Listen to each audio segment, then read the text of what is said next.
often do you find yourself comparing yourself to others and feeling like you don't measure up? Or more specifically, how often are you comparing your step 1 to someone else's step 10? It's human nature to do this, but when we do so, we're not able to appreciate what we uniquely bring to the world. This week, I talked with Juan Taveras, a DEI consultant, about his perspectives on DEI in this particular moment. We also talk about the individual responsibility and opportunity each of us has for doing our own DEI work. And finally, we take a look at how Juan has navigated his own imposter syndrome as a new entrepreneur. Thank you so much, as always, for listening. Welcome to the Impostor Syndrome Files. My name is Kim Meninger, and as an executive coach and former high-tech leader, my personal mission is to help professionals overcome imposter syndrome so that you can advance your career with confidence. Each week, I interview a new guest who brings a powerful perspective to this conversation, including personal stories, best practices, and new insights. The more we talk about this issue, the more we destigmatize imposter syndrome, recognize that we're not alone, and empower ourselves to access the tools and resources that can help us and those around us. Thank you so much for listening and for sharing with others you think would benefit from this conversation.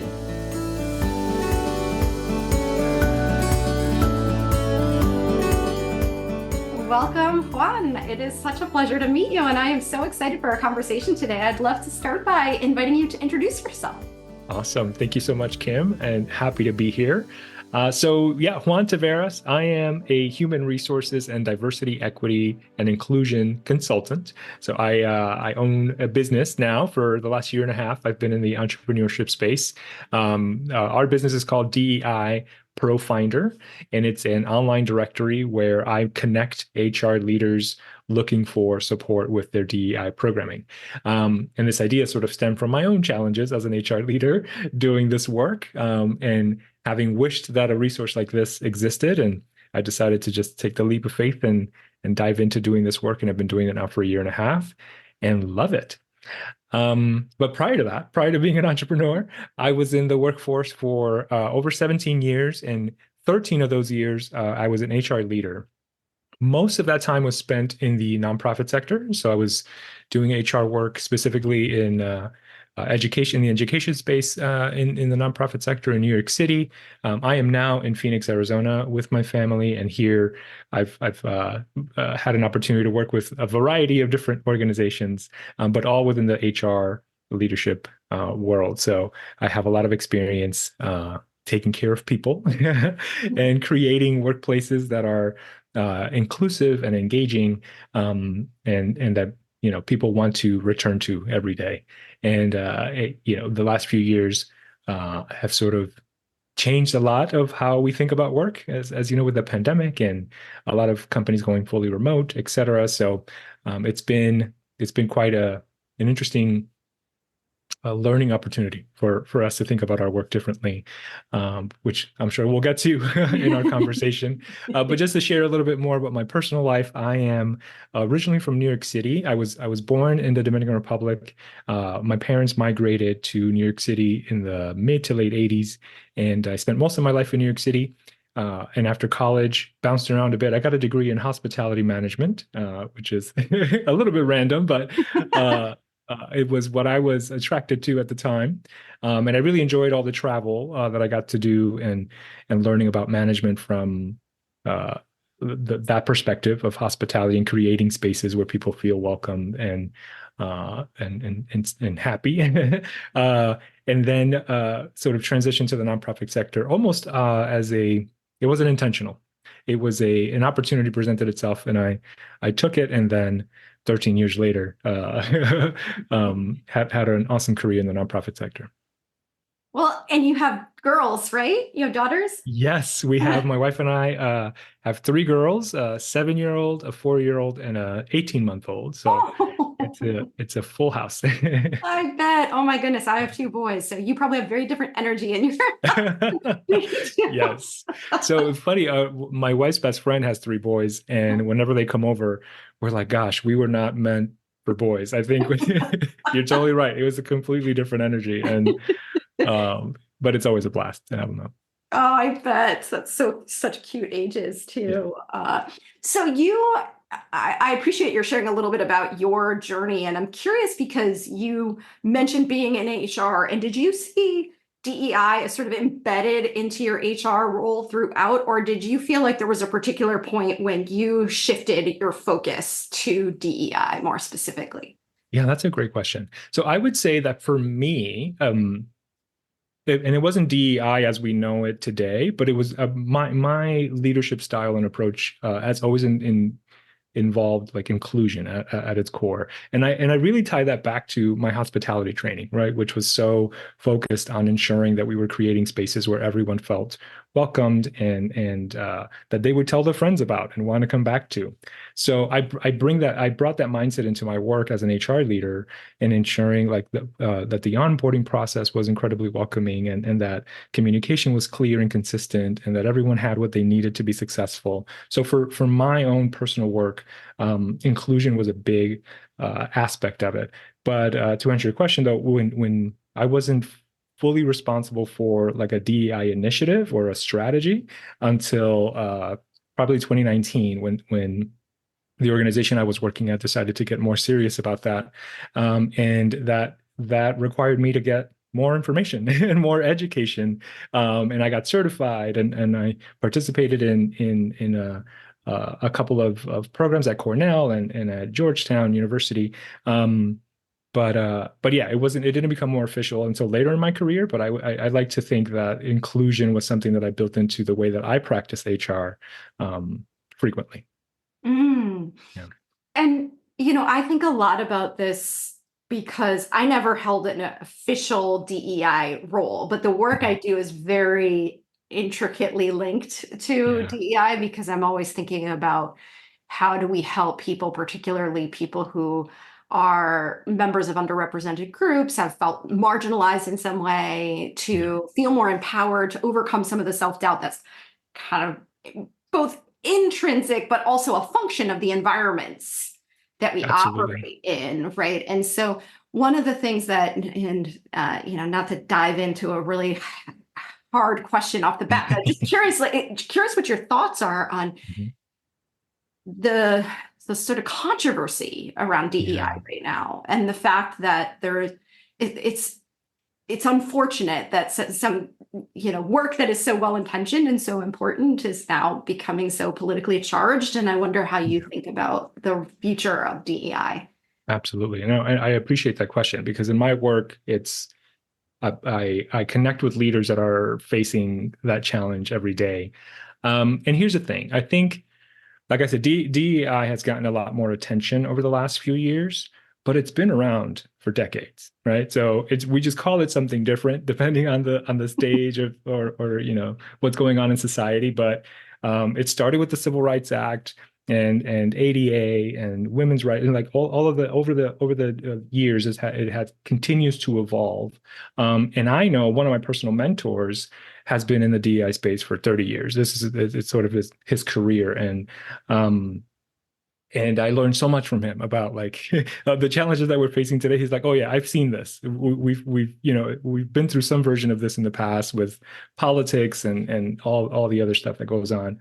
But at the end of the day, and this is why I am so passionate about the work that my team and I do at DEI Pro Finder. It's really about connecting this work back to our humanity, right? It's about, to your point, like these. There are groups of people and specifically based by on identity in the workplace that are marginalized, that are feeling excluded. And that's across the board. I'm not calling right because this is where the conversation gets really interesting when we start to focus on those experiences and creating opportunities for everyone to be engaged in that conversation and to show up authentically as themselves and not about uh, s- spending too much time on either extreme of the conversation. And that's where I see a lot of the challenges coming from when organizations are leaning too far one way or the other, as opposed to really sitting in the gray, as uncomfortable as it can be, to embrace all of the different perspectives and identities and ensure that everyone feels like they can contribute and has a voice. And again, this is easy, right? Saying it, and I'm no longer like an HR leader trying to do this in the workplace, so I know firsthand how hard it can be. But I also know that there are organizations and consultants doing this really well, and I tried to highlight that as much as possible. That there is to your point, like my perspective, my outlook for DEI into the future, I'm optimistic. I think we're in a place where the vast majority of organizations are pausing this work, and budget constraints and all the other things that are happening due to the economy. But a lot of them are simply taking a pause and reassessing where they are, and thinking about new and better ways to approach this work moving forward. But what we hear about in the news is the extremes, right? The folks that are completely cutting DEI out of their budget or laying off all of those roles and departments, which is unfortunate, but it's also not what's happening everywhere. I really appreciate that viewpoint, and it gives me some hope too. And I also really love your tie back to hospitality, because I think that's such an interesting connection there of your vision of inclusion. Can you say more about the relationship there and like what inclusion looks like to you? Absolutely. Yeah. So thank you for that call out, because this is my hospitality background is I joke that it sounds random that how I do the work that I do, but in so many ways it's the foundation. It set the foundation for me in the way that I think about HR work and people-centric work, right? So being customer focused, and any business leader will tell you this, right? Like how important it is to stay connected to your customer and what it is that they want and need, because without them, your business doesn't exist. Well, the customer for HR leaders is the people, right? Inside an organization. So staying really connected and rooted in what it is that they want and need, and being mindful of the business constraints that you can do that within. Because this is also a place that I see HR leaders sort of get into trouble, if you will, or face more challenges when they try to in order to appease or please a group of people, they try to shift the business focus, which then it brings up more challenges. It's like, well, at the end of the day, we have this business exists for a reason. It's got a why, right? And it's got a mission and a purpose. And ideally, you have core values that are aligned with all of that work that you do. So making sure that everything that you're doing is within sort of that container, which in my experience actually creates like safety, right? When like these are the things that we can discuss, right? Like we can have conversations about, or we can have discussion about. But here, this is a non-negotiable. This other thing out here we can't discuss because it's not aligned with the work that we're doing. And I did this as an HR leader myself, and I remember having really interesting conversations about folks saying, "Oh, that's incredibly helpful. I appreciate that level of clarity. Like now I know." Like if I have a problem with this thing, then but it is a non-negotiable for the business, then I have a choice to make. I can either know that and continue to work here, or choose something else, right? But when it's not clear, when DEI is treated like it's about each individual getting what they want, or expressing every concern, then it becomes this kind of wishy-washy, I don't know, no strategy is going to make everyone happy, et cetera. So it causes a lot of cultural challenges that are hard to overcome. And that's what we're seeing sort of play out in society right now. I think that's such a great point, because if it's just a free for all, right? And everybody, yes, because, I think about that a lot too, of what does it mean to be your authentic self in the workplace? Some people are authentic jerks, right? Is that the kind of behavior that we are encouraging, right? Right, exactly. Like I always try to think about not your authentic self necessarily, but your best self, or your best professional self, right? Yeah.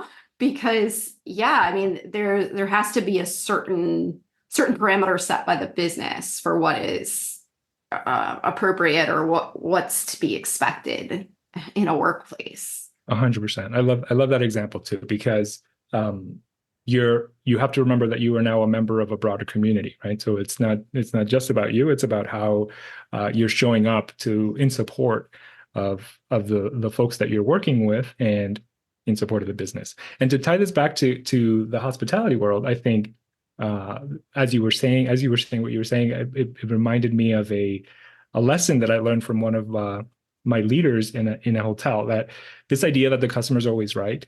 This individual like hated that that phrase, because it's like they're not always right. Like there are times where you have to say, you know what, we are not able to meet your needs, so you will need to go elsewhere to find what you're looking for, because when you focus too much on that one individual, then it's at the expense of others, right? Most of the time, right? And I'll give you like a very simple example is like no smoking in hotel rooms. But and now we have some hotel rooms that have like smoking rooms and non-smoking rooms. But this one particular one that I worked at did prefer to not have any smoking. They had smoking areas outside of the hotel, but one individual customer was adamant that they wanted to smoke in the room, and our leader just didn't allow it. So he said that's not going to happen, and no matter how much money your additional money you're willing to pay is just not part of our it does not align with the way that we do business. So eventually that individual had to go elsewhere, right, to get what they wanted. So it isn't about meeting everyone's needs or trying to make everyone happy. It's about being clear about what it is that we're trying to achieve and whether that's aligned with you or not, right? So yeah. And I can see a connection to values too, right? Because if you go by that I think false belief that the customer is always right, then you have to compromise your own values in order to please the customer, right? And similarly with employees, you have to stand for something, right? Exactly. You want to stand for something, make that clear, and then people can self-select. Do I want to be part of this culture or not? Right. And that doesn't mean that culture is not inclusive, right? It's because it's about we can't look at this so microscopically, right? It's not this one instance. It's about the whole picture and the rest of the people involved in this community, and balancing all of the needs with the needs of the business at the core, right? Yeah, and I really appreciated what you said too about being part of a community. And I think that, at least in my experience, and I worked in high tech for roughly half of my career. And so, I had a lot of firsthand experience. I didn't work in HR, but I worked in the business, and I know a lot about what it feels like to be included and not included. Yeah. And I think that one of the challenges is that many of us believe in inclusion and want to see it. And we have very high expectations of what our senior leadership team will do or what the HR team will do.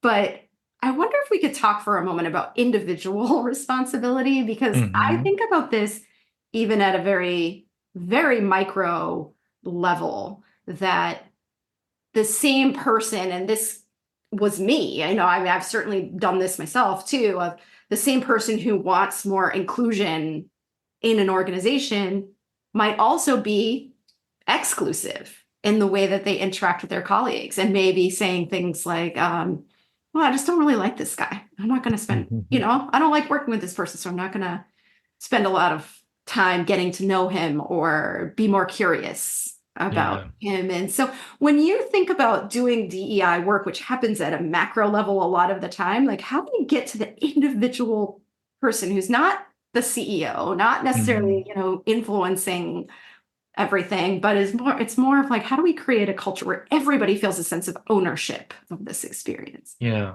that's a great question. And I agree that's the work. You have to do the macro level work in order to get to that space where everyone is seeing the role that they play as individuals in maintaining a culture of inclusion and equity and embracing diversity. So one of the things, and this is actually my part of my own journey in this work. So what I mentioned that I didn't start doing DEI work or being responsible for it until 2019, like more holistically in my work. And when that happened, I recognize, and this is why I'm so excited on your podcast, because imposter syndrome is something that, we all struggle with at some point. But when I was given this new set of responsibilities, I was like, oh boy, like I don't know how to do this. I have a sense, but to be responsible for this organization strategy was it felt like a big weight on my shoulders. So I knew I needed help, and that I needed to sort of educate myself on best practices out there. So I participated in some certification programs. But to your point, that was high level. Here's how you sort of systematize DEI or operationalize DEI, and from an HR perspective. But I was still struggling with this, like, okay, but even me as an HR leader, I have questions about what I'm learning, and what the end goal is of this work. So I ended up getting one-on-one coaching from a DI consultant who is now a very good friend of mine. And through that work, she helped me explore my own biases, because that was really the block for me. That it was my there were certain personal values and personal identities that were in what I thought they were in conflict with the DEI work, but in reality, it was just a lack of openness on my end. So I had to spend time with that and really sitting with my beliefs, and exploring what they were rooted in and what it meant for me to do something that is different than that in the workplace. And that's where I started to sort of gain confidence in my perspective, but also my ability to separate my personal identity from my professional identity, and like what I was expected to do in the workplace with my own me personally, right? Because it's not about me. It's about making sure that this community of people can work better together and embrace these ideals. So to answer your question, I think a lot of the work, again, once you get past the macro level stuff, which requires a lot of leadership buy-in, and you're developing systems and processes that are rooted in diversity, equity, and inclusion, you have an opportunity to continue to essentially go deeper, and that's where you get to that individual level, and that's where you start to explore your own identities. And I think we don't, this doesn't happen in the workplace often. You don't get an opportunity to learn about who you are and why you show up the way that you do. And there are, I think about this. If you think about a curriculum, like a way to scaffold this work is, we can explore our identities once we're ready to go there, and things like our privilege as well, and our biases. But let's start even more simpler than that, and things that make that we can leverage in the workplace almost immediately. Think assessments like the MBTI and DISC and Strengths Finders, right? Those are ways that we are all expressing ourselves and our uniqueness, but using frameworks that are already exist and that we're all familiar with, to help us work better together. So I think that when we start doing that work and we start to recognize that, oh, I what I was describing before, like to use your example, that I don't like this individual, so I don't want to, and I've been there. I don't want to spend too much time with them. What I now recognize is that they just have a different communication style than I do. So I have to approach them differently, or share information with them differently. They don't answer my emails because my emails are too long, or they don't have enough detail, or I'm not, whatever it is. So you start to build your awareness around the difference between people and yourself and others. And to your point, start to build curiosity around, like, oh, here's a pain that I'm feeling. Like, let's unpack that and get into better understand what's really going on here. Because at the end of the day, we're social creatures, right? Like, as human beings, we want to belong, we want to feel connected to the people that we are around. So whenever there are those feelings of, or let's call them negative feelings for lack of a better word, but there's something there that can be unpacked and that we can learn from. I love what you're saying, because the reason I asked the question, I'm so grateful to you for sort of indulging me in this conversation, which is really hard because it's hard to get your arms around everything that we're talking about. I'm really glad you brought back imposter syndrome too, because I think one of the things I think about when I think about DEI is it often feels so abstract for the average person, right? Yep. And so we know it when we see it, or we know it when we don't see it, right? It's kind of this thing that but you don't necessarily know on a daily basis what the expectations of the average person who doesn't have, hold lots of power. And I think about it from a self-empowerment perspective, because when we talk about something like imposter syndrome, where I feel this sense of self-doubt, I'm questioning myself, Mm-hmm. A lot of that is rooted in a feeling of, I don't feel safe here. I don't feel connected here. And some of that may truly be the responsibility of the organization, the people around us. Maybe it's not an inclusive culture, but maybe there are things that we can personally do to change our own experience by better recognizing, like you're talking about, what are my own individual biases? How am I interpreting this situation? Are there other things I can do to better connect with my team or with people around me so that I have a different experience? So I always try to look at it, certainly the big picture is really important, but also like what's the individual opportunity that each of us has to try to feel, I'm choosing my words carefully here because it is so complicated, but to just kind of drive a greater sense of inclusion in our own little microcosm. Absolutely. Yeah. I love that you said that, because it is ultimately everyone's responsibility. And I'm glad you mentioned safety, because this is especially over the last year, this has come up a lot in my work. And I've had an opportunity to work with my wife, actually, which has been exciting. She's a clinical psychologist, and has a private practice here in our hometown. So when one of my clients came to us, and this individual organization had already done a lot of work in the DEI space, and they have ERGs, and there are employee resource groups, so they're pretty ahead of the, I don't know what to call it, they're the norm, or where most folks are. They're very proactive about building DEI into their culture, and yet they were struggling with leaders not being able to engage their team members, and folks complaining about their leaders' leadership style, and not feeling safe, to use your word, about speaking up or sharing or being their full authentic selves. So we got an opportunity to engage with this organization, do some focus groups, and what we learned was this idea of safety. It was a big and psychological safety.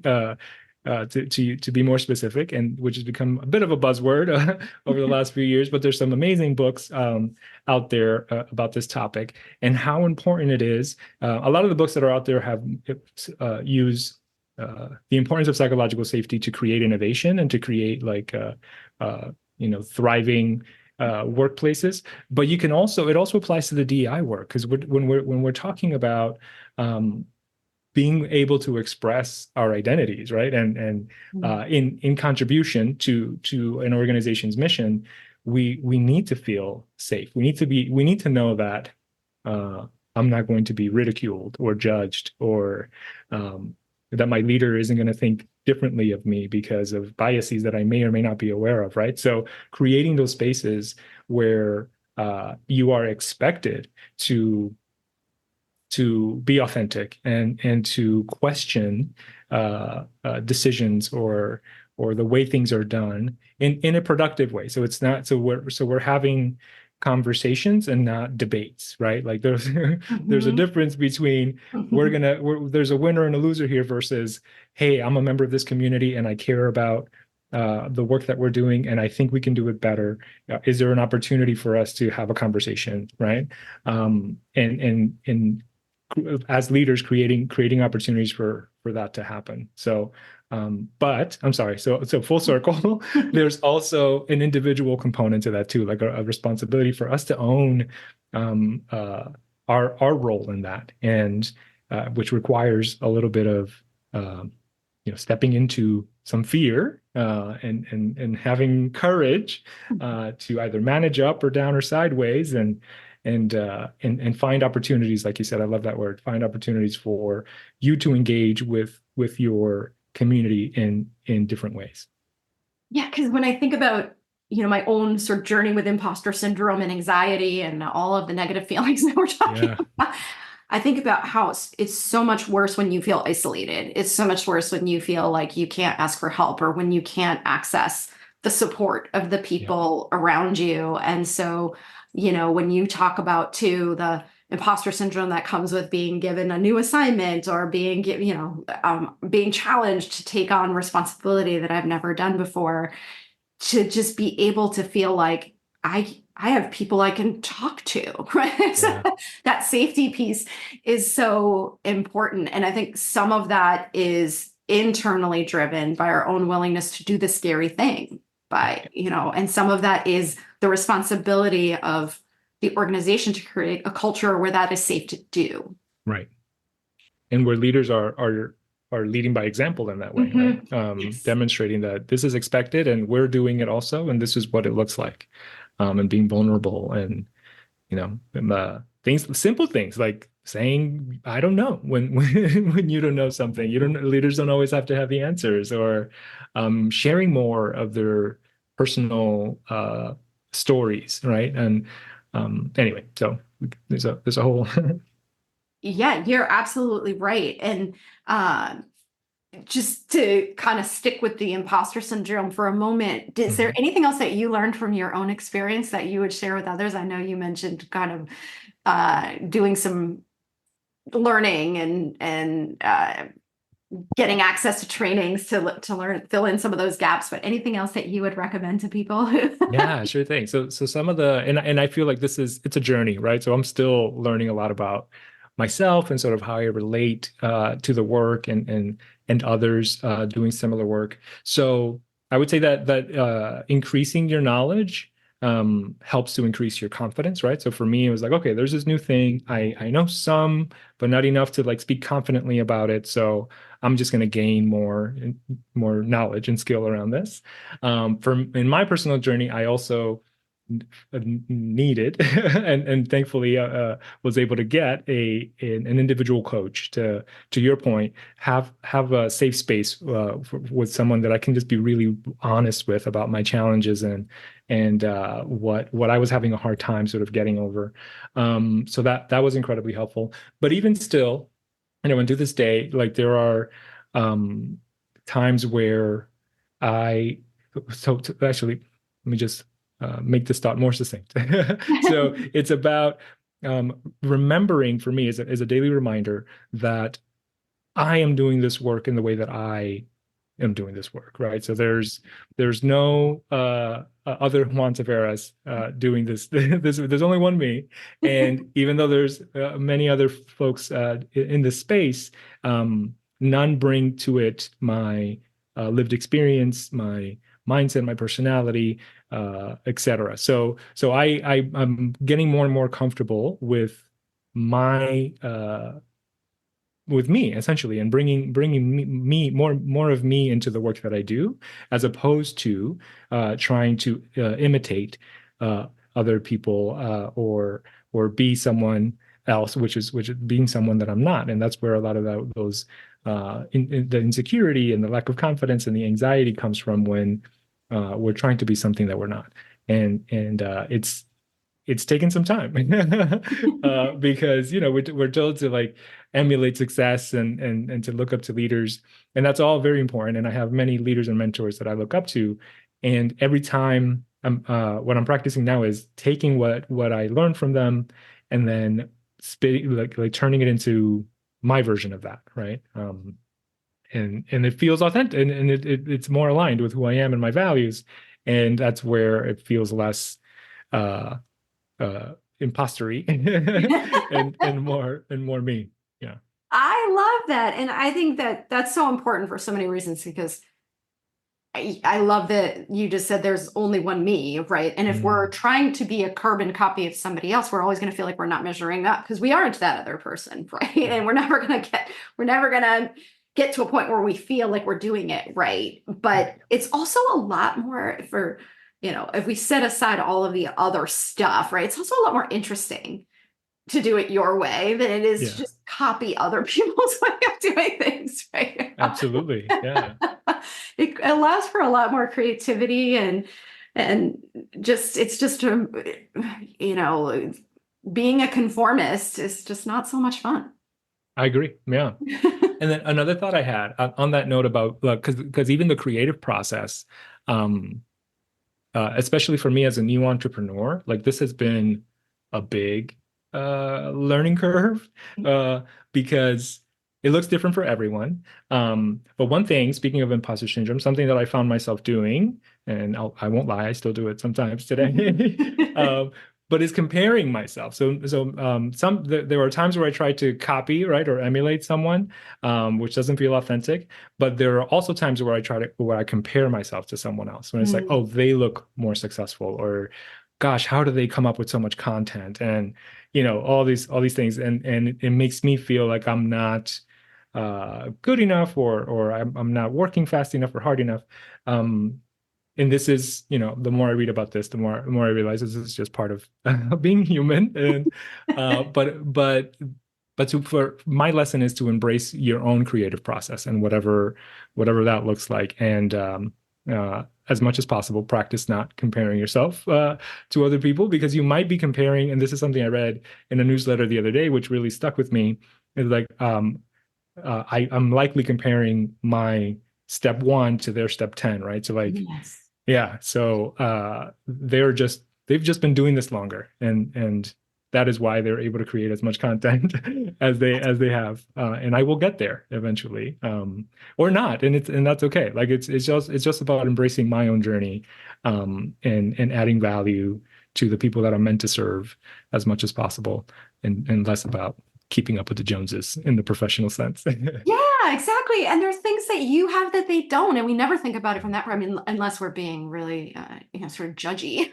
But I think you bring a really unique perspective, having the hospitality background that you have, right? Like that's a perspective that's probably missing from a lot of conversations. And when you're comparing yourself to other people, you're not thinking about it from that lens. You're thinking about what you don't have, not what you do have, right? And so exactly, yes.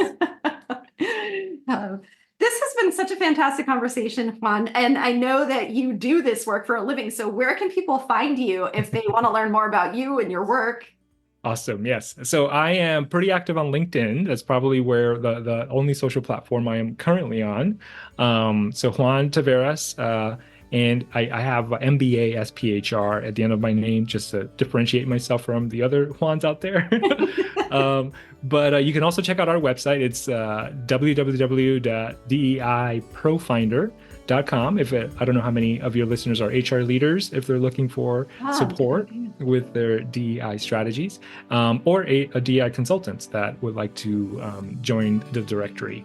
And then my email address, I'll also throw that in here, is Juan, Juan, at DEIProfinder.com.